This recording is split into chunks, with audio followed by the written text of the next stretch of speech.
Hi everyone, so I have a quick review slash demo video for you today, and it's about the Paula's Choice Barely There Sheer Matte Tint.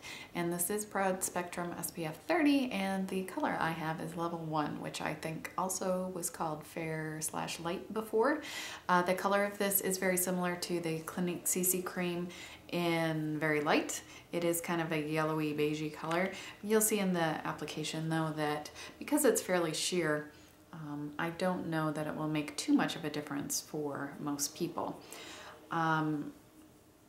My coloring is, in MAC terms, around NC10, maybe a little bit lighter. I've never really found a liquid product that was more in line with my neck, which is what I try to do. My neck is a little bit lighter, and I do prefer to kind of match to that color as opposed to my face.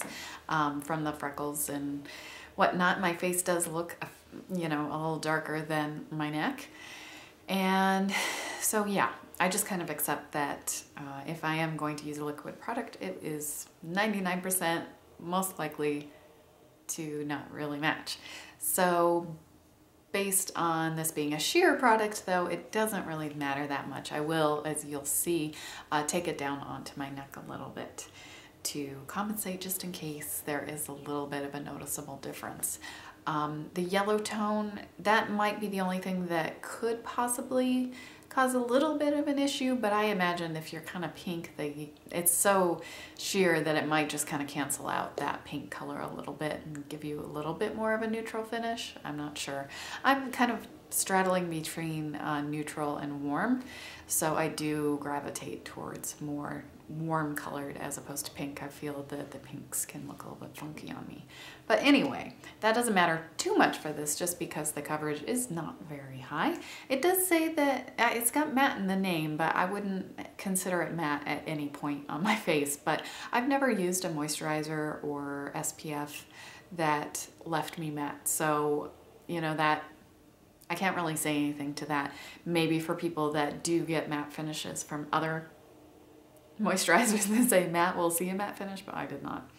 And I'm fine with that. I top this with either something like a translucent powder, like the NARS Light Reflecting Pressed Powder, or an HD powder, Makeup Forever HD, the e.l.f. HD powder. I've used both of those. I like them on top of this quite well. Because there is so little coverage, I can't really say that I've noticed whether or not it holds up during the day, if it's fading, that kind of thing. I can't really see much on my face. I would say that I think that there's something there, at least on the drier parts, you know, on my cheeks. Even long-wearing foundations break down on my chin and my nose throughout the day, so I'm not really expecting a tinted moisturizer to last a long time there either. But as long as it doesn't slide around, I'm fine. And I find that I do want to powder it just so that I can get more of a satin to matte finish depending on what I'm going for. I don't necessarily want the really shiny finish everywhere. I might just powder down my T-zone and leave my cheeks a little bit more dewy, but if anything, they're gonna be less dewy than the rest of my face just because they are quite a bit drier than the rest of my face. Let's see, what else? Overall, I've been really pleased with it. I was looking to just cut out a step during my day, basically. And instead of using a moisturizer with SPF and letting that kind of sink in and then applying like a powder foundation over the top, or, you know, using a wet sponge with a liquid foundation, which is the only way I can get those to work for me lately. It's nice to be able to kind of put this on. I'm not looking for much coverage. It's not going to cover any acne that I have, which is fine because in general I feel like for me it doesn't cover well anyway. If I really want to, I can put some concealer over it, but I don't really feel the need. If I do set this all with powder, I can skip under eye concealer, though I do think it makes a difference for me to have under eye concealer, and that is going to be part of I'm just going to kind of speed through the powder and under eye concealer part just so that you can see what it looks like at the different phases. Normally when I do this, I don't have any makeup on. That's how I prefer to do it, but I just didn't want to have to do my makeup separately here.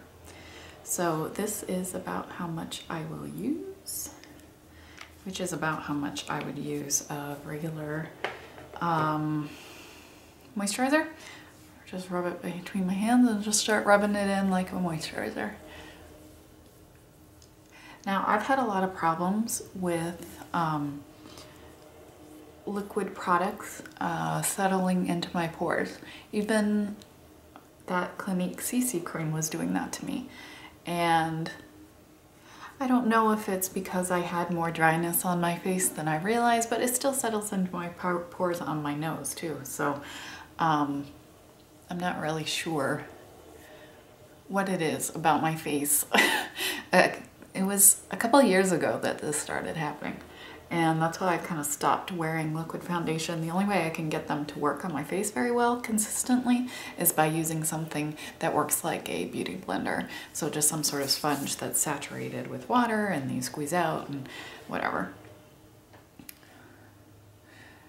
So with this, I find if I get too much, it will kind of ball up a little, and then what I do is just kind of brush it away.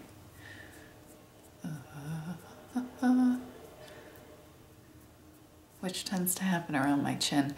I also tend to get a little flaky down there, so just the act of kind of rubbing it around really gets it all up a little. So I do take the excess kind of down around here on my neck, just so that in case there is any like visible difference, at least it will be kind of blended out.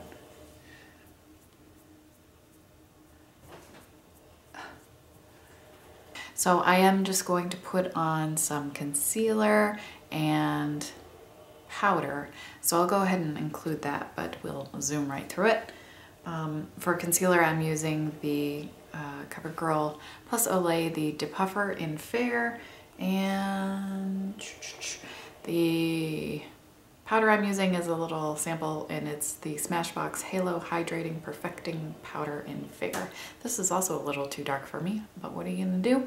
I wanna use it up, and it has a really nice finish. So let's get going.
Overall, I would definitely recommend this if you're looking for a sheer to light coverage tinted moisturizer, especially if you're very fair. I think this will work for you.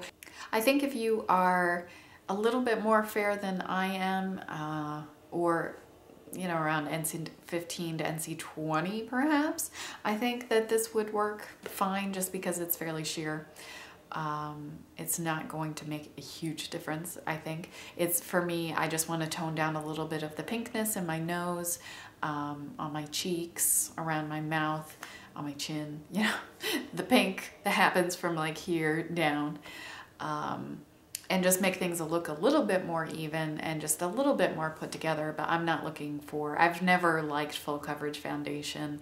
I feel like it just doesn't make sense with the freckles and everything. I feel like I need to have a pretty light coverage in order for my freckles to show through in a natural looking way.